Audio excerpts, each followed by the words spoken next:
Okay.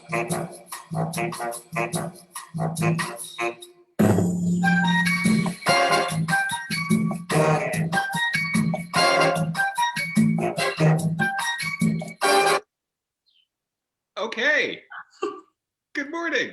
Good morning. Good morning. I think every morning should start with a mandatory dance session like that. Wait, yours doesn't? Not usually, but I'm gonna incorporate it. I know yours is like blasting 80s music, and I just picture you doing a full blown like, yeah, And then a John Hughes movie all the time. yeah. Love That's it. exactly. But I love it because I feel like we just came full circle from talking about jazzercise a few weeks ago, and now we have our intro music, so we can just all every Friday morning at 10 a.m. we can dance with our viewers. I Yeah, love I love it, and we hope everyone that's watching, you better be dancing too, because it. If not, that's on you. Just it.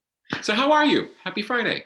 happy Friday. I'm doing well, doing well. Everything has been very busy, but in a good way. We're excited. We have our very first national commercial that we are working on. Shut up. That's awesome. So we're very, very excited about that. We can't wait. We'll let you know when it's public and when you can watch and everything like that. Can you say what it's for? I'm not sure if I can. Okay, that's fair. I think that's great that you read your contract up front. You know everything that's in there. That's really important. Just to be safe, just to be safe. But and then we also just submitted our very first official LA County bid this week. Okay, so you've had a good week. I mean, this has all been since Friday. Yes. Like 7 days. Yes. Stop slacking off. Like seriously. Like I mean, you guys really need to take on work responsibility and do things. I think that would be good for you. Yeah, productivity is something we should really try and focus more on. Yeah. But these are two great opportunities. I mean, a national commercial, that's a huge deal. That is huge. I mean, you guys have been working to this level for a while now. Yeah, basically 3 years. Oh my God, that's fast. That's actually pretty fast, I think. Sounds like it. I don't know. Well, we're like, we're go-getters. So we're like, come on, it's about time. Like we've been ready kind of thing. So we're excited. That's fantastic. Well, congratulations. I'm very happy for you. I'm very proud of you. Very proud. I appreciate that. And how's your week been going? It's been going well. Trying to just get a lot of things situated and, been kind of crazy. A lot of things up in the air, but I feel like dust is starting to settle. So everything's in a very good way. I think business is going to be getting stronger and stronger. I've got some, we danced around the subject last week, but there's some things moving, some things that are happening. So it's all kinds of goodness. Oh, good. I can't wait to hear more. Yes, eventually. When you can talk about your commercial, I can talk about that. Okay. I know, so many secrets. Well, speaking of movers and shakers, we have a guest today who I think is going to keep us on our toes. Normally we have to keep them on their toes, but I think tides have turned. I can feel it. Yeah. So I'm actually going to introduce him the way that he introduces himself. So today our special guest is going to be the very entertaining Art Wexler, the self-proclaimed dude or El Duderino of financial services with Edward Jones. Good morning, Art. Welcome. Good morning. How are you? Good. I'm not dancing, but good. Thank you. Why not? Why? We know you were dancing. You know Elaine from Seinfeld? That's me dancing. Yeah. No, I can picture that. Yeah, I can see that. Yeah. That's okay. But we were talking before the show, and you said you already did your jazzercise for the morning, so you're probably still tired from that. You're still in your cool down phase. Recovering. Exactly. That's how I view it too. So now oh my gosh, love this. Everybody's commenting, yay, Art. Okay, you have a fan base. Yes, we have a Duderino fan base watching today. Any White Russians out there? Is it too early? Is it ever? Well, that's dairy, so I mean you're getting calcium at the time, so that's fine. It's just like drinking milk, right? There you go. It's like a mimosa. You get your vitamin C. You're good to go. Just saying. Just throwing out there. So Art. So now is Art short for Arthur? That was my first. Good question. It is. Do you prefer Art or Arthur? I prefer either. Just call me. All right, I'll call you Tom. So yeah. Tom. No. When did you transition to art? What was the defining moment for you where you identified as art? Something rhymes with art. So in elementary school, I went by Arthur. until college, and just everyone started calling me Art, and they didn't rhyme well there. Shopping. So I went back. You're talking about shopping cart, right? Exactly. Okay. Okay. Smart. So how long have you been? So you're like born and raised West Side guy. I mean, born in Santa Monica at you're 2 years old, you moved down to Westchester and you've been there ever since. Yes.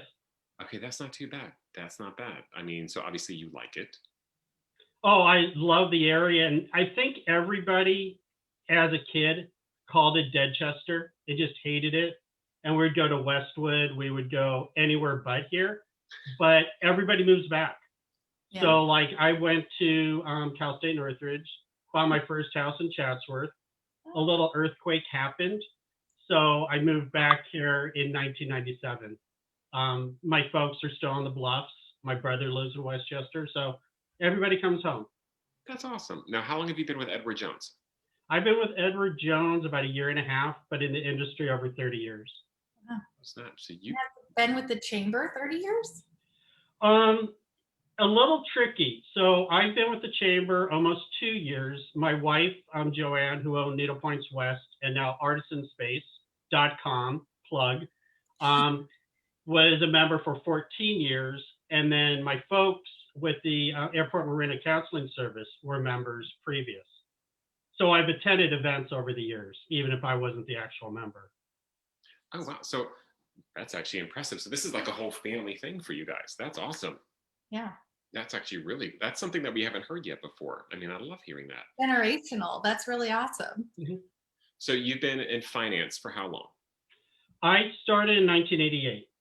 Oh, wow. Okay. So just a couple of years. Yeah. Exactly. Sophia, I've seen a few things. did you always know you wanted to be in finance, or how did you get to where you are? No, I hated math. Absolutely hated math. But a friend of the family said, would you like to help teachers save for retirement? So I thought that was kind of cool. And, that's how I got in the industry, just finding what people's goals are, what they want to obtain in their lives, and then matching it to that, almost like a puzzle. And you have a very unique approach to finance as well. I know that you have a very great sense of humor and your approach is very different. Do you want to talk about that? I don't know what you're talking about. Well, I mean, we could do the PowerPoint presentation that you prepared, because I think that would be great with a little clippy up on the side. I think that would be awesome. Well, let's go to the chat room. Does anyone know the reference red asphalt? If yes, just put yes in the chat room. So again, I was a political science major, so I wasn't a finance guy per se. So I come about it as learning about people, their personalities, and then matching product instead of coming the other way. Some people might be socially responsible. Some people, like Joel, might not be.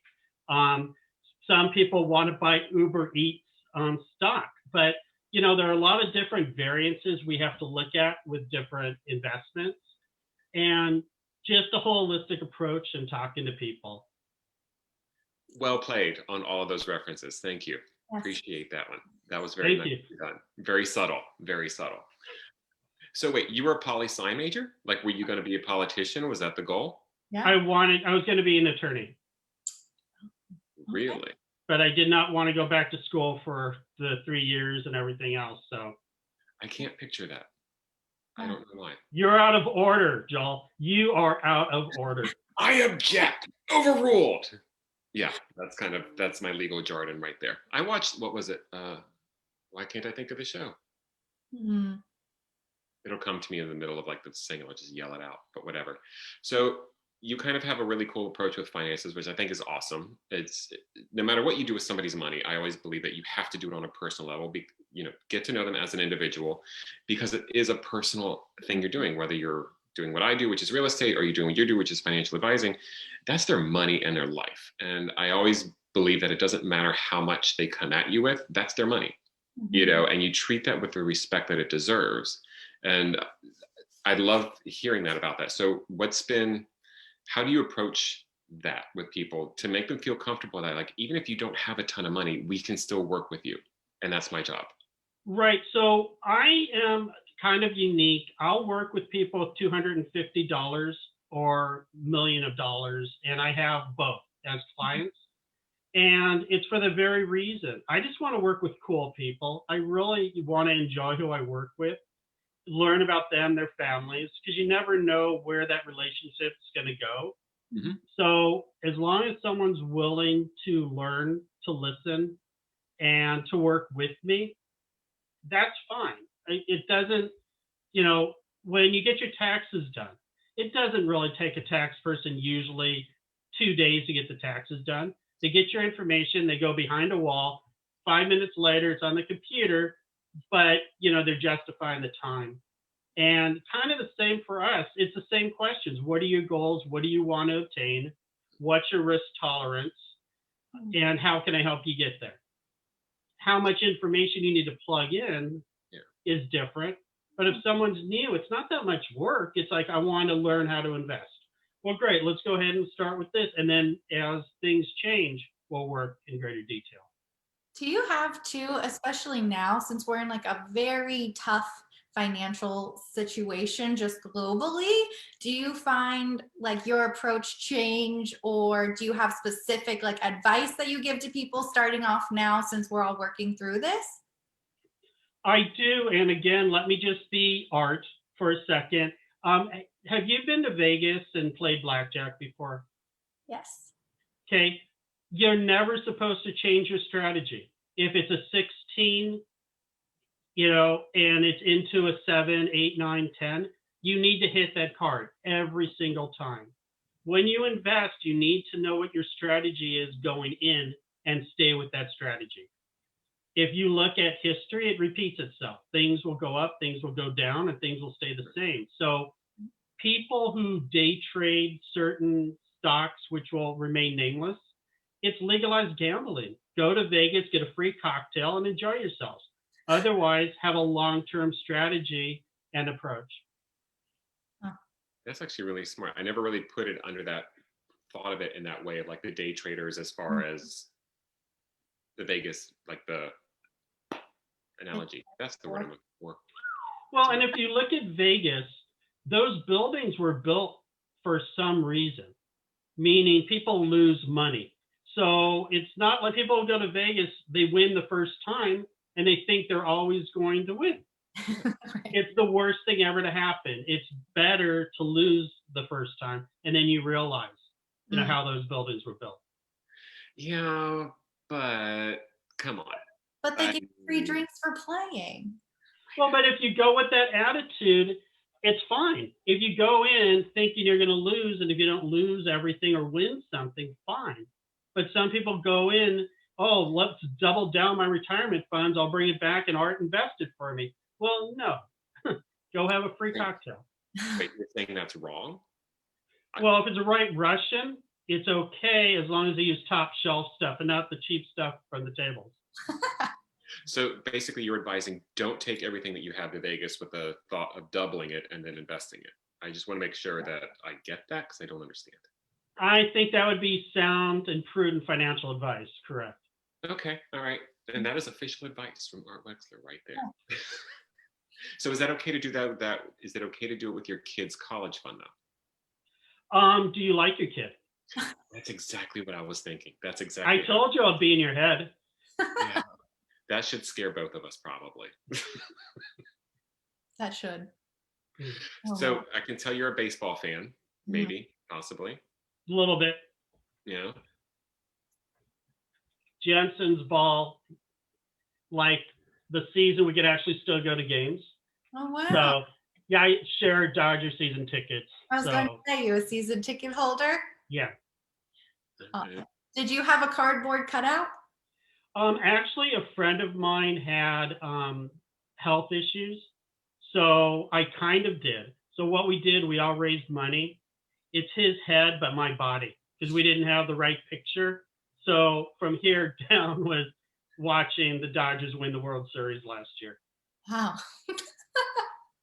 I haven't heard of people photoshopping the heads onto bodies. That's actually pretty awesome that you did that. That's really cool. Well, we play softball together. Just a great guy, a educator. and he had a health setback, and we just wanted to do something unique and fun for him. So we all threw in, money to help support that. That's also, I watch you a lot on, obviously we're friends on Facebook as well. And first of all, your jokes on Facebook always kill me. I mean, they just sort of do. But then it's like, you've just got this way about you. And it's like, you're just a good person.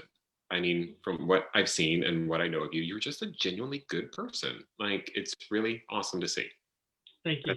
That's my compliment for you for the day. So take that and run with it. Well, it's on film now, so you're in trouble, dude. Oh, I can edit that. Don't you fret. Don't you fret that one. Art can just loop it every time he needs a pick-me-up. He'll just listen to Joel's comments. So I do want to find out, okay, so talk to us about the dude or El Duderino. Mm-hmm. Where did this come from? Just basically, again, the approach of being approachable to everybody, not being suit and tie. Actually, in April of last year, I boxed up 50 of 56 ties. I've had that many ties over my career, and novelties to nice ties to everything else. I don't think you need to impress people necessarily. When I was 24 and started, I was always in a suit and tie because I wanted to look older. Now that I'm old, I want to look younger and just more relaxed, because money is very scary and people get very uptight about it. But the more you can be approachable, I think the better. Mm-hmm.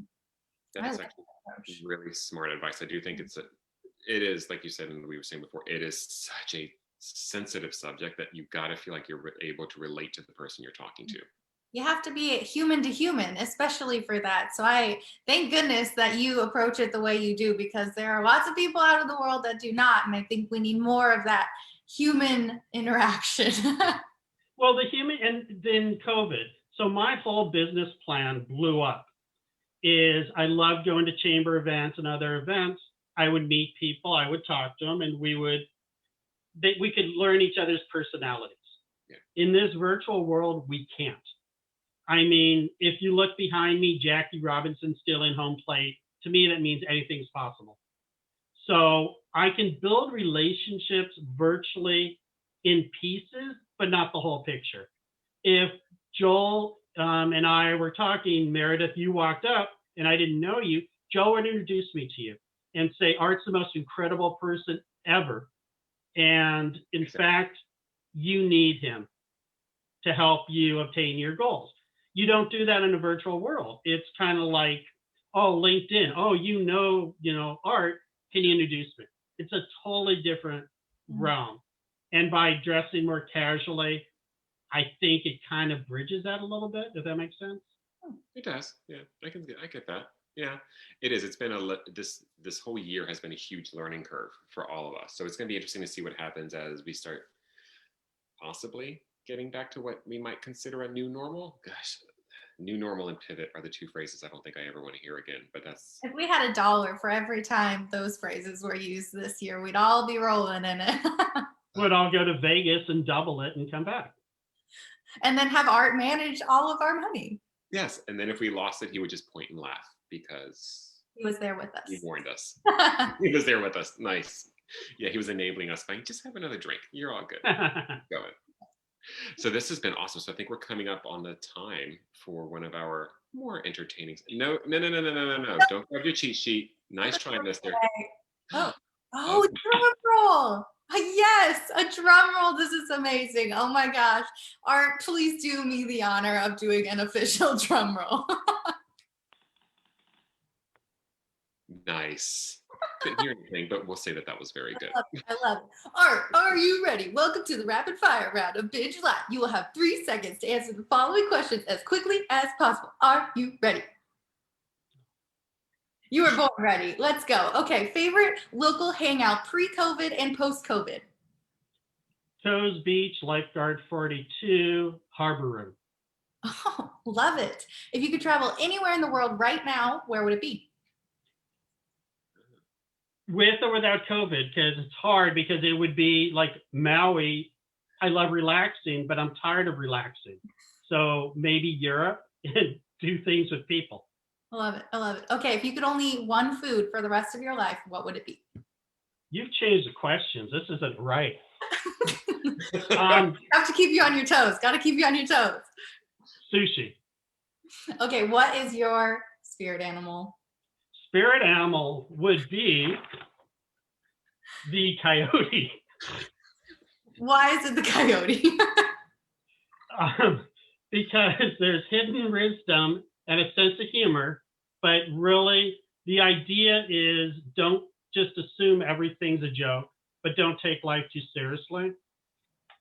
I love it. If you could find a cure or solution for one problem in the world, what would it be? Probably right now, I'm going to tie food insecurity to homelessness. Love it. And what is the best financial advice you've been given? That it's a long road, and don't go in and just expect to get rich immediately. You need to save on an ongoing, consistent basis and know what your goals are and invest in what you know and understand. Don't invest in things you don't. And please describe yourself in 3 words.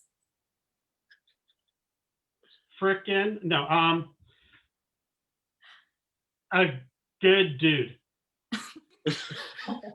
Great job, Art. Great job. Round of applause. Good job, Art. Good job. So I let you have, I think it was good that these were new questions. I mean, Art had the cheat sheet, so I'm loving this that he didn't get to use it. I think that's perfect. Oh, no. Well, I will now. We still have an extra 5 minutes. Go ahead, share with us what you wanted me to ask you.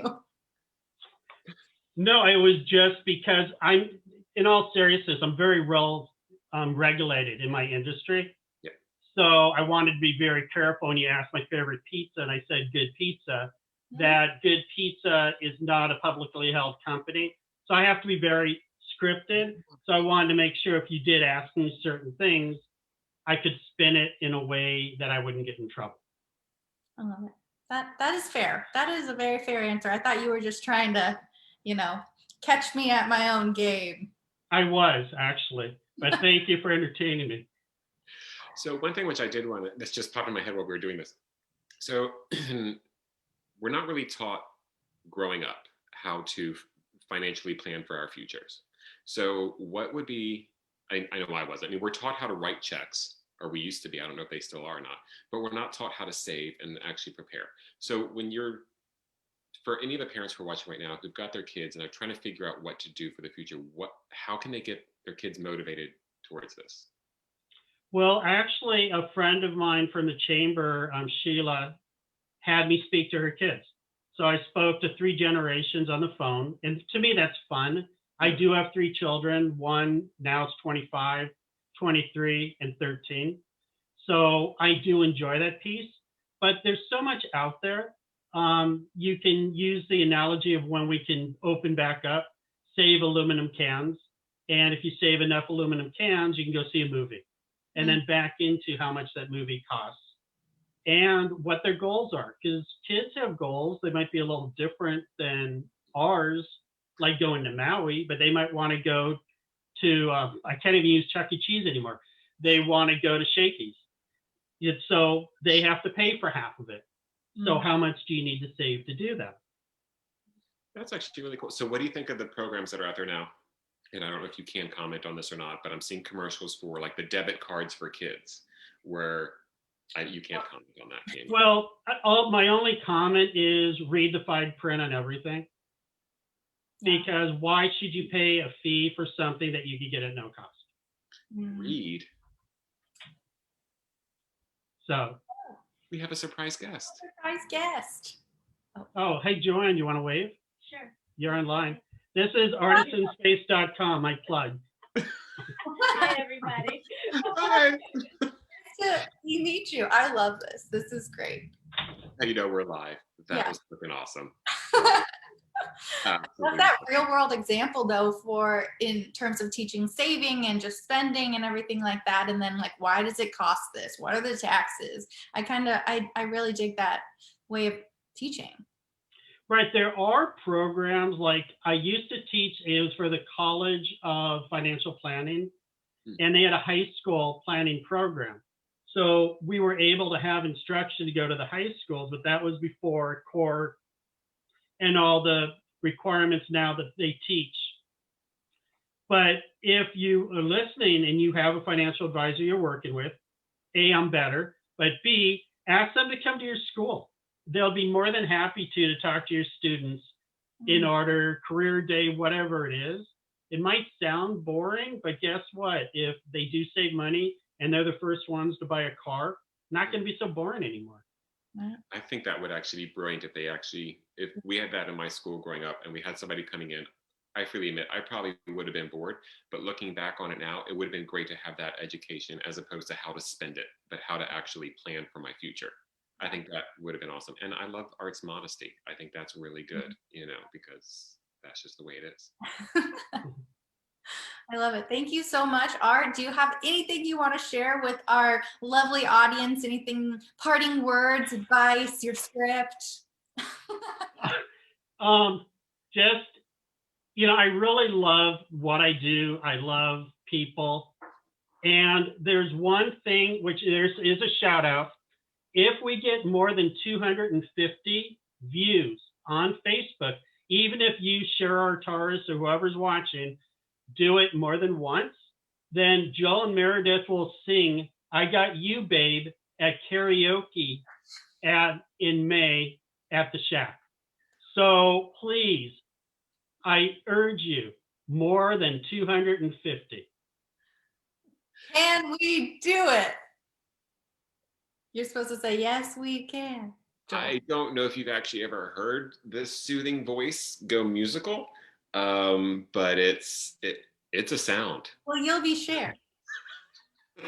Okay. Like that'll be fine. You just do your hair. That would be awesome. Art, I love that you had the prop. That was perfect. So hold it up again. Let everybody see it so they can always pause on the screen to get your contact info. Yep. But we can't, there it is. Awesome. Art came prepared. This is perfect. So prepared. I really appreciate it. You did your homework and you rolled with the punches and you were a great guest. Thank you so much. Well, thank you and good luck on the national commercial. And Joel, go sell something. Yes, sir. Consider it done. Thank you, everybody. Thanks for coming, Art. Bye, everyone. Bye.